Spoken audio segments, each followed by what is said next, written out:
From the arena to the front office, this is Scoreboard. This episode is powered by Swyftx. Hi, it's Chris Titley here, and on today's episode of Scoreboard, the podcast, I'm joined by Shannon Seebohm, head coach of the Townsville Fire in the WNBL. Shannon, thank you so much for being part of this series. Oh, no worries, Chris. Thanks a lot for having me. We're sitting here on Wednesday, the 9th of July. I'm wearing my maroon jumper this morning because it is Origin Decider in the Rugby League. I know you are born in South Australia, so there might be huge amounts of interest in the Origin, but you are the head coach of the Townsville Fire, so I'm asking for a prediction for tonight. Oh, mate, I got to go with Queensland. I'd be in trouble if I didn't. But no, I've got.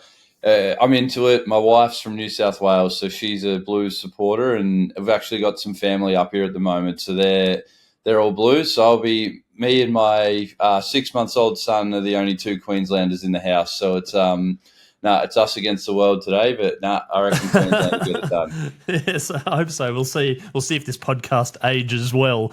Shannon, I'm curious to know how's your 2025 been so far? It's been a huge year for you guys last year in the WNBL in the season. And where's July sitting at in amongst it all? Oh, it's been great. 2025 has been really good. I think we obviously had a pretty successful season with the Fire, and then during the off season the league changed hands and all those types of things. So lots of exciting things I think are ahead, and just pretty much finalising our roster right now and starting to get ready to start pre-season in 2 months. So it's things are happening, and looking forward to getting into next season already. Yeah, next season's such a huge season. I've had a chat to Victoria Denholm and Jenny Sager about their plans and what they're thinking. The change of ownership. Are you excited about the new ownership group and where the league can go?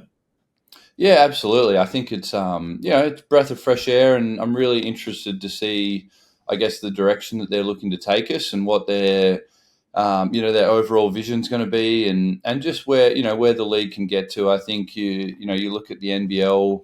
And what's kind of happened with that over the last few years and, I guess over the last decade. And they've made huge strides from being a league that was kind of tethering on the edge of not existing to now being extremely strong and just continues to grow every year. So, hopefully our game can do the same. And, in 4 or 5 years, you'll see the WNBL absolutely flying.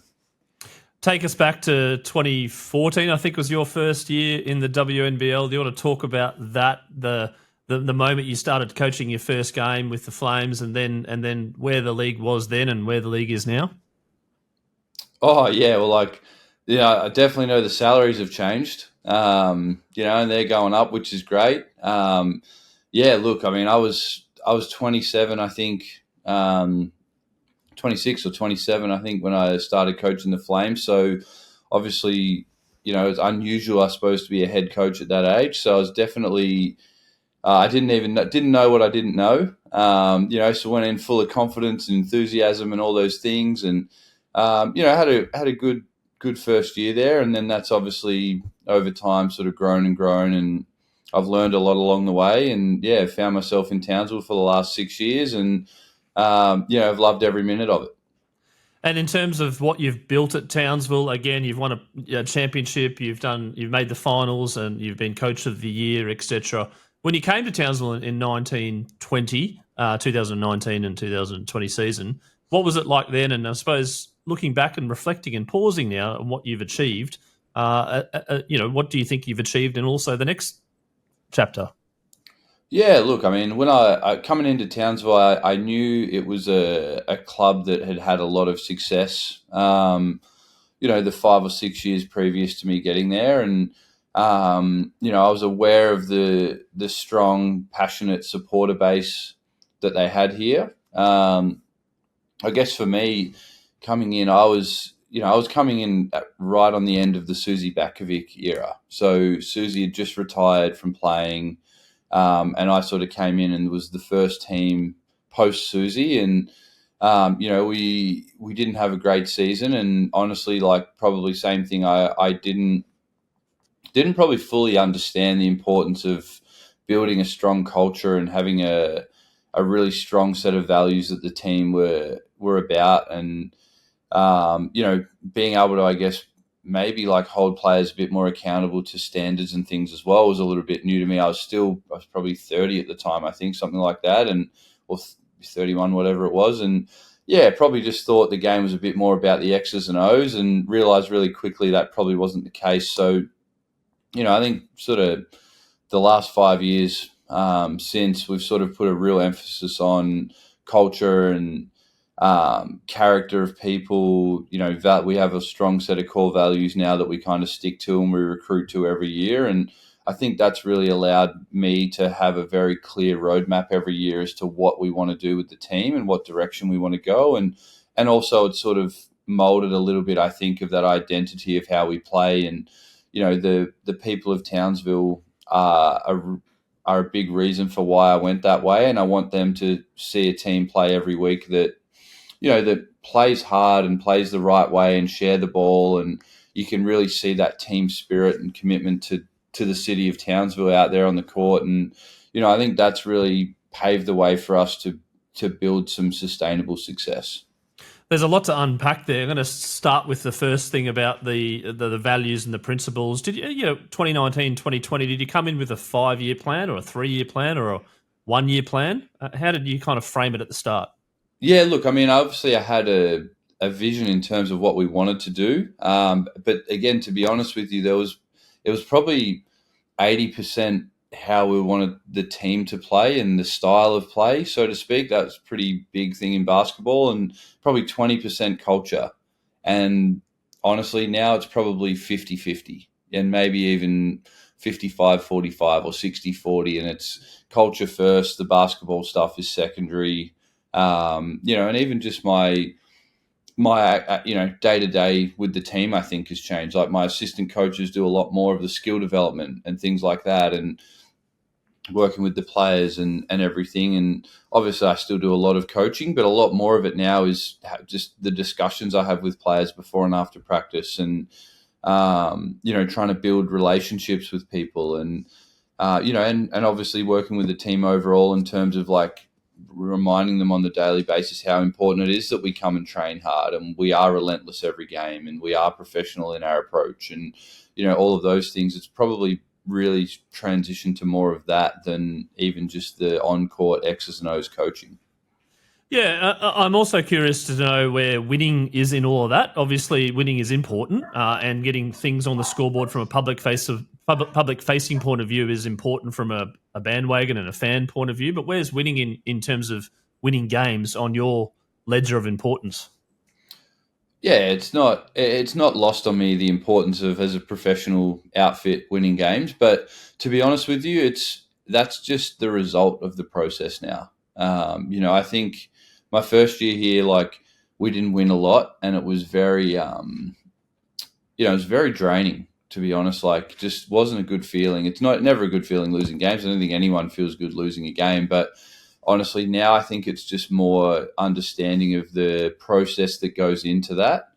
And again, as I said, if we do a good job of recruiting good people that are going to come in and work hard, we have a team that are going to play the right way. They're going to share the ball. They're going to play as hard as they can defensively, and just buy into the things we're trying to do. Like, I think the success part or the winning part, like, again, I think success isn't even winning, but I think the winning part of it somewhat takes care of itself. Not lost on me. You need good players. You need all those things. You need to make the right adjustments in games and sometimes do those things. But I think the overall process of how we train and how we do things on a day-to-day basis take care of the winning. And then that blends in as part of the success as well.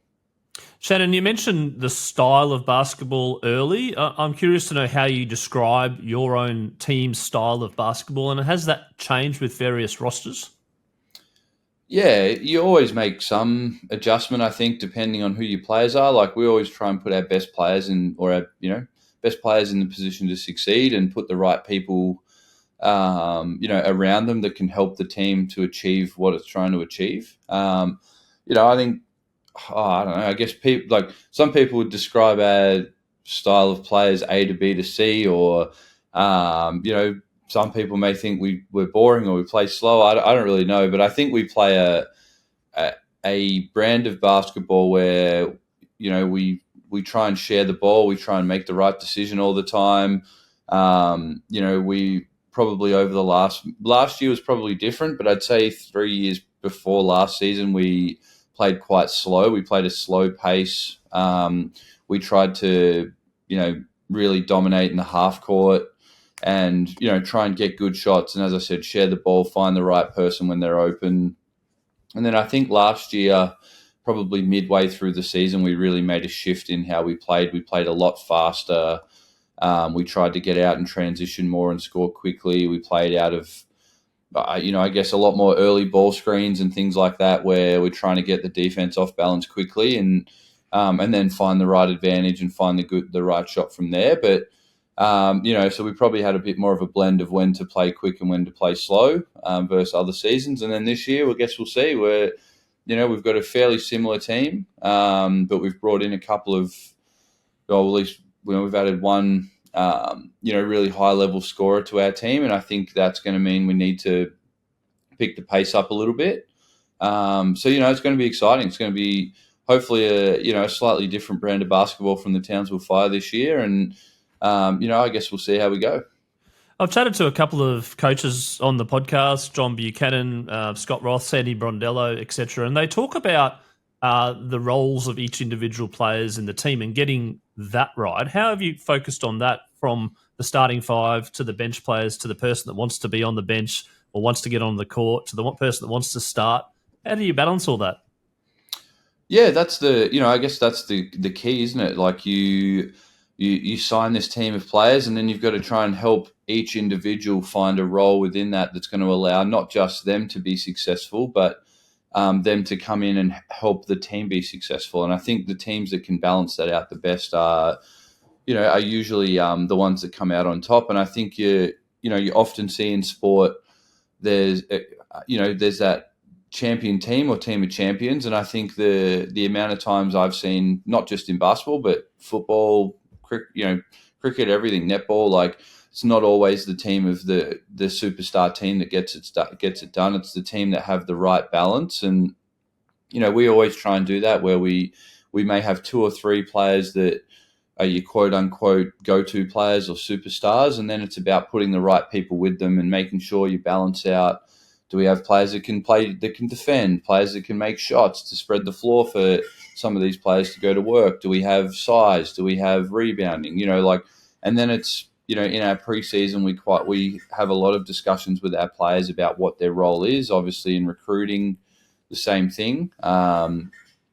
We always try and add one or two young players every year that we think have upside and potential that can develop into great players for us, but also they understand where they're at in the process, that maybe there's not as many minutes right now, but if you work hard and we want to see this, and this from you, you're going to start to carve out a role in the team where you can help us, and that's going to grow over time. And we've had a lot of players have success with that, like Steph Reed is someone like that who came in as a backup point guard, understanding that maybe there's not a lot of minutes there, but your job every day is going to be to go after our starting point guard and make them better at practice. And she did that, and that then turned into minutes, and then she became a defensive stopper for us. And then that then flowed on to her becoming a starting point guard and being a lead point guard the year we won a championship. And, I think, by doing that, and as I said, by adding the right people with the right character and the right mindset that are going to buy into that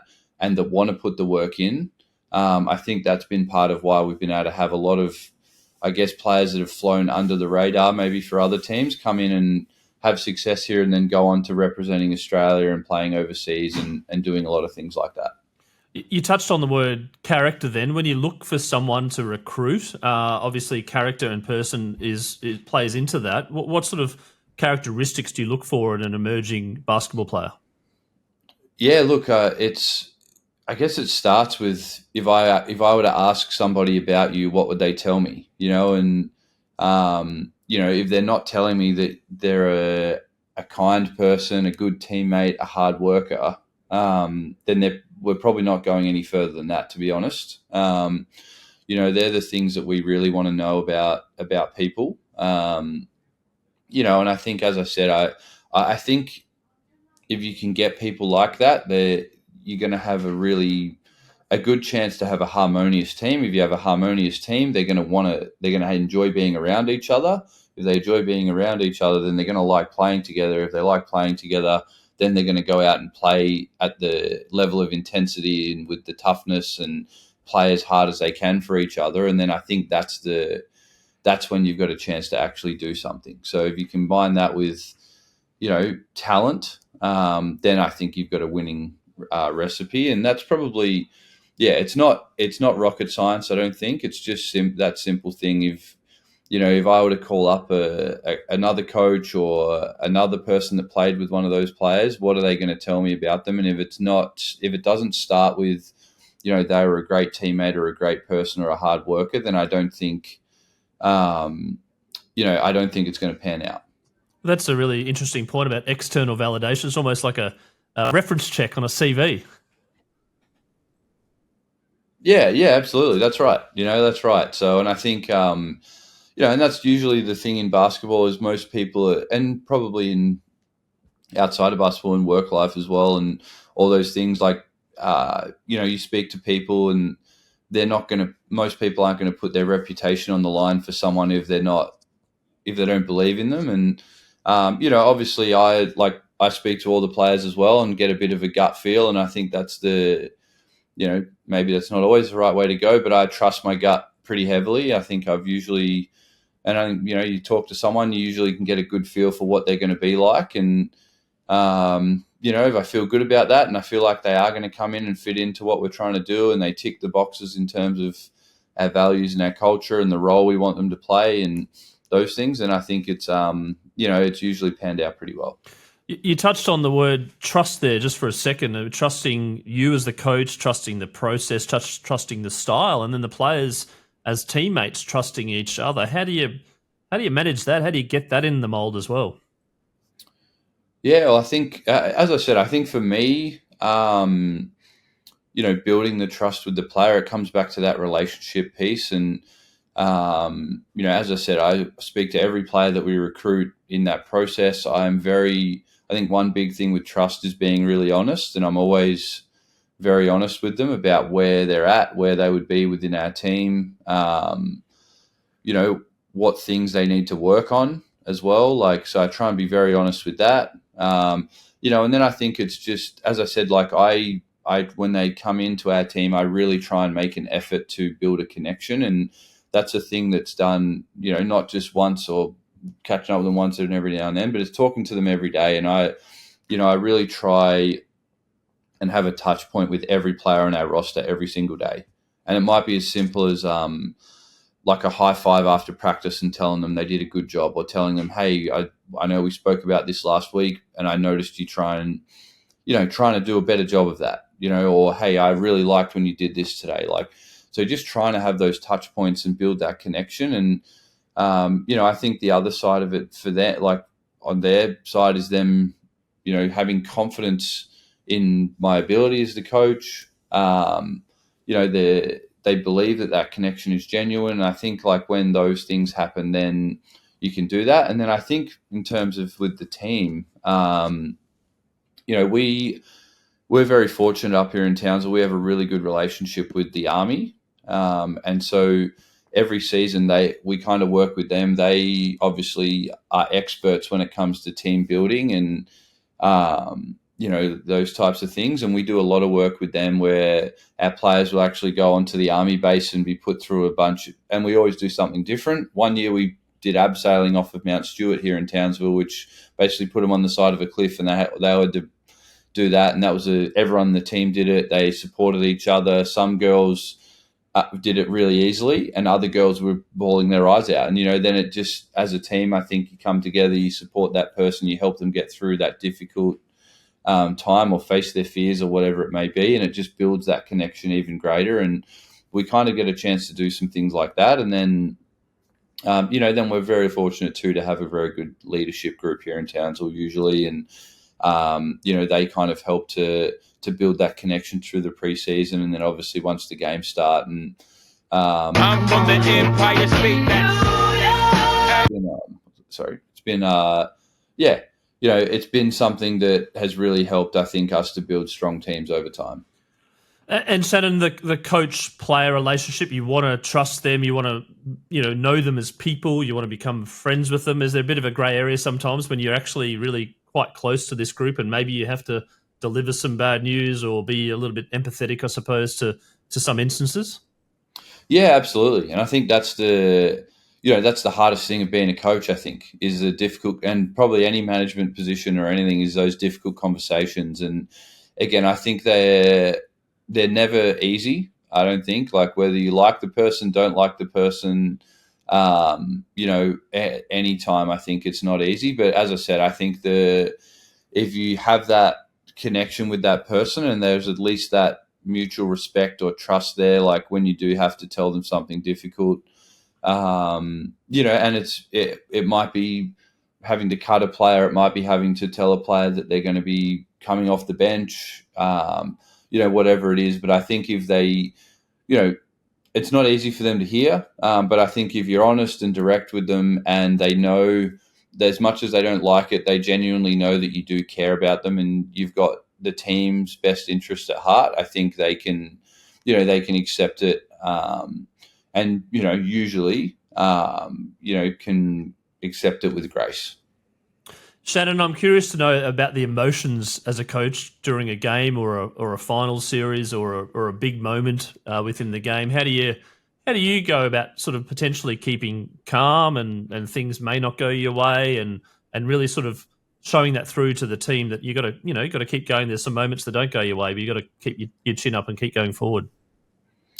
Yeah, absolutely. I think it's honestly, I don't know. I think for me, I've had some life experiences that have kind of meant to me that winning and losing a basketball game isn't the worst thing in the world. And so I think that's really allowed me to maintain a fairly calm persona. There's obviously, there's some times where I've out of character have reacted to certain things or, things have ticked me off more than they usually would and whatnot, which, I always reflect on afterwards and wonder why that was or what I could have done differently. But I think generally I've done a pretty good job in my career of, just maintaining a level of poise in pressure situations. And I think as a coach, it's important to do, because obviously if I'm constantly riding the waves of emotion, and I'm up and energetic if things are going well, or I'm angry if it's not, or I'm, the players feed off that a little bit, I think. And if I can show,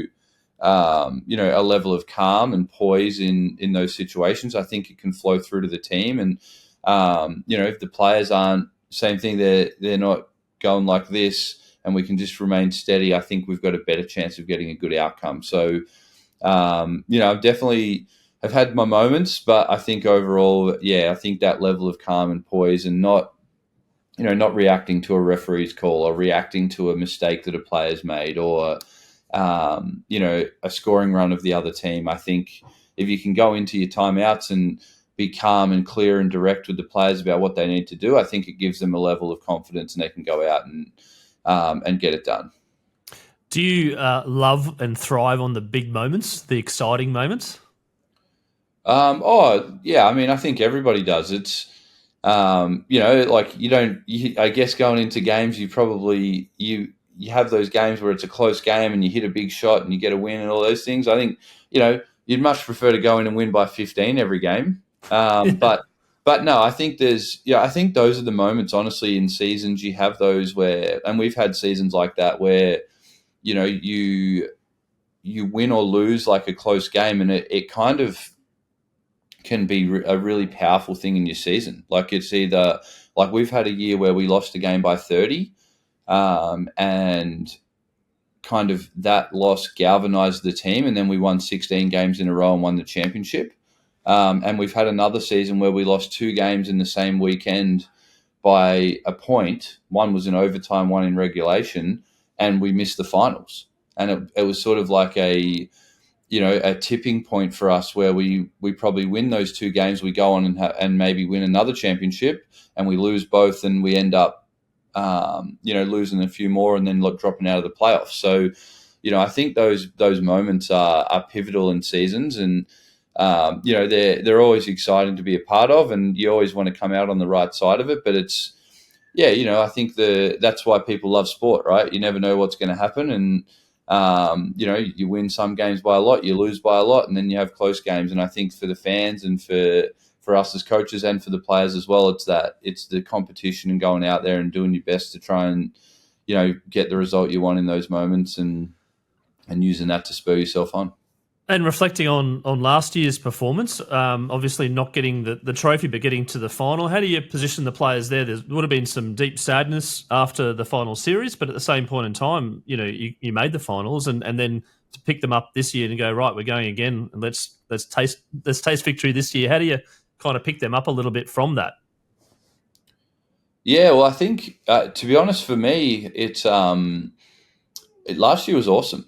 It was, I know we lost the championship games and those things, but I think for myself as a coach, like learning a little bit more about me, and I guess like why I love coaching too. Like we had a team that no one really expected a great deal of last year. We had some really young players. We had some players that like I really believed in when we recruited them, and obviously some existing players we had on our roster that I really believed in as well. And but we didn't have any Opals players.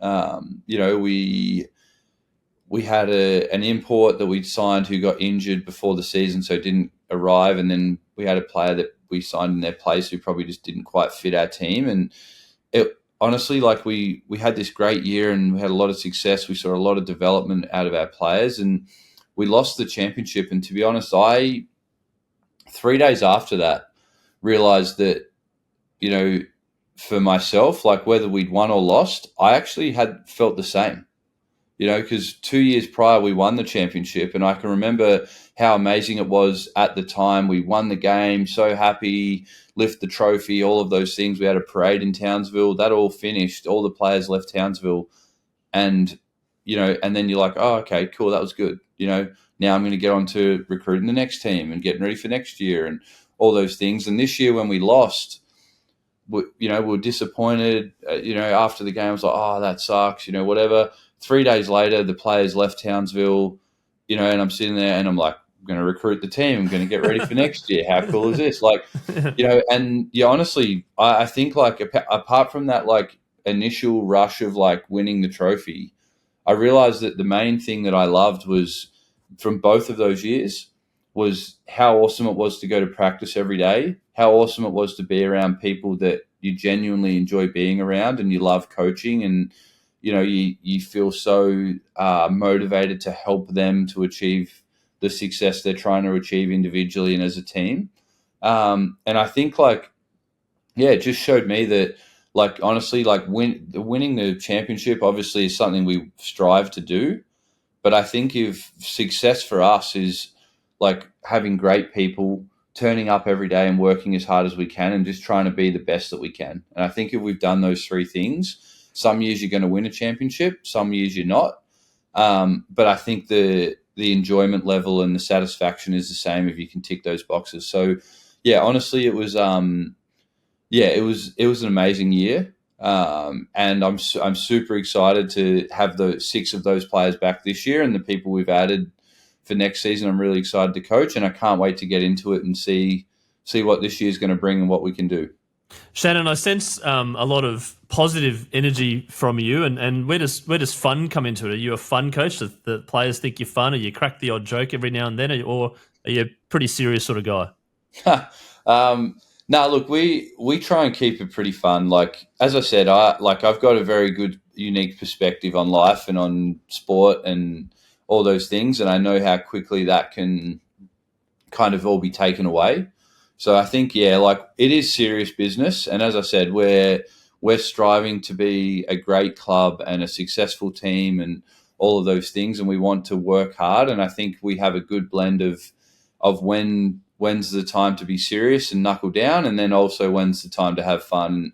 We do a lot of joking around here in Townsville. We, I love to laugh with the players and keep it light for them. I don't want them to be just constantly serious business, all those things, because I think that's where stress comes in and that impacts performance. And I'd rather them feel really light and upbeat going into a big game than like stressed and worried and those things, because I think, again, it's going to get a better performance out of them. But yeah, mate, definitely joy's part of one of the values that we have here, and we definitely try and live up to that every day. And make sure that whilst it is a very serious job and it's a cutthroat job and all those things, that we enjoy every part of it and try and make fun part of what we do every day. Shannon, those values that you mentioned, are they shareable or are they sort of internal?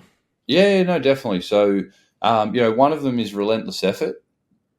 So we want to play as hard as we can every day. In every game, we want to make sure that we can walk off the floor saying we played harder than the opponent. Professional excellence is another one. So basically, we want to do all the little things that we can do individually to be ready to play at our best. And that's all encompassing. So, on the floor at practice, off the floor, what are we doing? Are we getting enough sleep? Are we eating the right food? Are we reading the scouting report? All of those things. If you're injured, are you doing everything you can to do your rehab and get back on the floor as quick as you can? So all those things. Stronger together is another one. So it brings the team factor into it. So we obviously want to play as a team. We want to share the ball. Really be able to put we before me. So like we kind of talked about that. So every player wants to play 35 minutes a game. Not everyone can. So if you're not playing 35 minutes a game, can you still put the team before yourself and do all the things to get yourself to that point where you can be contributing and doing that? But also, while you're not, are you pushing the other player you matched up against at practice every day? Are you being a positive member of the team on and off the floor? In the games, are you being vocal from the bench and staying engaged in the game? So, all those things are important. And then, as I said, joy's the fourth one. So, just turning up every day, and loving what you do, and again, like part of that's not always going to be fun, but, I think like a big thing, part of that is if you love the process, so if you're passionate about your basketball and you love being around the team, you're a positive member of the team, you laugh and you do all those things every day, then you'll start to love what the process produces. So, that's a big part of what we do. And as I said, that's, they're kind of the things that every year I look at when we're recruiting players. Do they fit into those boxes, and can they do the things that we know need to be done within those values? I love the word joy there. It's just such a great word. It sums up. It's not fun. It's not energy, etc. But there's this whole lot of elements, unwritten description around that word joy. So congratulations on putting that in terms of your values. Shannon, I'm going to touch on you for a second. I always ask my guests their scoreboard moment, which is a moment in their life which is pretty vivid, feels like yesterday, that you can remember easily, and from that moment on, things changed. Yeah, definitely. I've probably got two. So Go for the first one for me was what I guess drove me to want to be a basketball player. And it's sort of an unusual one, I guess. Like there was a tournament called Oz 97, which is a long time ago now. I was 9 years old. It was basically, there was an under 23 Australian men's team. There was a World Championships in Melbourne, and they had some really good players and some players that went on to play for the Boomers in Australia and everything. But they won the gold medal at the World Championships, and it was an amazing tournament.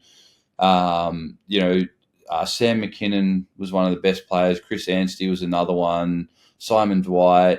They had a guy named Aaron Trahair who hit. I remember Aaron Trahair. Yep. Yeah, hit a massive 3-point shot. Good 3-point shot. I think he might have played for the Bullets for a bit. Unbelievable. So he hit a 3-point shot in the semi-finals to beat Argentina on the buzzer. And when they went to the gold medal game and beat Puerto Rico. And I remember watching that tournament. I have a VHS tape at home. My dad has it at his house still that I watched. We bought it at Kmart. I reckon I watched that probably 100 times, I think, as a kid. And at 9 years old, I remember sitting at the dinner table with my dad saying, I'm going to play for Australia one day. And it was purely because I saw that and saw how amazing that experience was for those guys, and it made me want to do the same thing. And fast forward 10 years, and I was 19 years old and played for Australia in the under-19s at the World Championships, and that was a massive, massive moment for me. And then probably my next, scoreboard moment, or whatever you want to call it, is a bit more personal. And I, again, 19 years old, so just after I'd played in that World Championships, was at practice playing in the NBL, and I had a cardiac arrest at training, and had to basically be revived, and was lucky to survive, and was in a coma for 3 days. My parents were told I wouldn't wake up again, and I suddenly wake up in this hospital bed, unsure why I'm there, and the doctor tells me I'll never play basketball again. And that was probably a pretty big experience for me, and something that I never would have expected to wake up and hear that news. But I guess the positive for me was that it got me out of playing, which sucked, and that was obviously my number one dream as a kid, was to be a professional player and have a long career and go to an Olympics and do all those things. But it gave me a head start of getting into coaching. And I think if I'm being really true to myself, like I don't know what I would have been as a player, but I think I've really found my calling is to be a coach, which I never would have thought, and never honestly had any aspirations of doing. But I definitely think I've found something that, I'm meant to be doing, I'm passionate about, and now I get to really help other people be able to chase their goals of playing for Australia and being WNBL players and WNBA players and playing in Europe and making money and doing all those things that they have aspirations of doing. So, I think those two things are probably two moments in my life that I really can look back on and say that's why I was able to do what I was able to do. And, I guess don't know what the coaching thing's going to do for me next or where life's going to take me next, but I've been very lucky to have a career like I've had, and get to go to work every day and do something that I love. So I'm definitely very fortunate to do that, and it's definitely not lost on me how lucky I am. Yeah, absolutely. Thank you for sharing that story, a deeply personal story. And I do think you found your calling as a coach, and the way that you come across and portray yourself as a coach and where life might lead you. Fun fact, I was doing my research about that under-19 tournament. There's a couple of stars played in that tournament, if you recall. Yeah, Steph Curry was in that tournament, so that was that was pretty funny. And funny story, he actually came off the bench on that USA team. Okay. Yeah, so I can still remember though. I can still remember watching. We never got to play them. They were on the other side of the bracket, but yeah, I can still remember going to a game and watching them, and him pulling up from just inside the circle at half court and knocking a three down like it was nothing. And I guess nothing's really changed. He's still doing that. And another funny thing of that tournament, I remember getting in the lift with a couple of my teammates, and he was in the lift, and that was before he was Steph Curry, obviously, and he thought we were from Lithuania. So it was, so that was kind of funny. And obviously Paddy Mills was on our team as well, and he's gone on to have a massive, unbelievable career, and has been an inspiration, I think, for Australians around the country for basketball. Oh, sure has indeed, and still waiting to see where he lands this year with the NBA and maybe the NBL as well, if we're lucky as well. Now, I've got a sponsor on Scoreboard. It's Swyftx, which is a crypto-based platform based here in Brisbane, and they're powering Scoreboard, and I thank them very much for that. But we're also powering the Bucket List, which is an event, a sporting event that you would love to attend to that you haven't attended to thus far. Yeah, I think mine would have to be I think there'd be nothing better going to a Game 7 of an NBA Finals. Yep. I think they say that there's no two better words in basketball than Game 7, and I think that would be a pretty amazing experience. And then I think, probably the other one would be, I know there's an Olympics coming up in Australia fairly soon. I think would be being involved in a team that's playing for a gold medal in a home Olympics. I think would be a pretty amazing thing as well. There you go. And Swyftx's new advertise or ad campaign is where can crypto take you? So maybe crypto can take you to Game 7 of the NBA Finals. The other question I have for you is your favourite all-time sporting moment. Oh, geez. That's a tough one.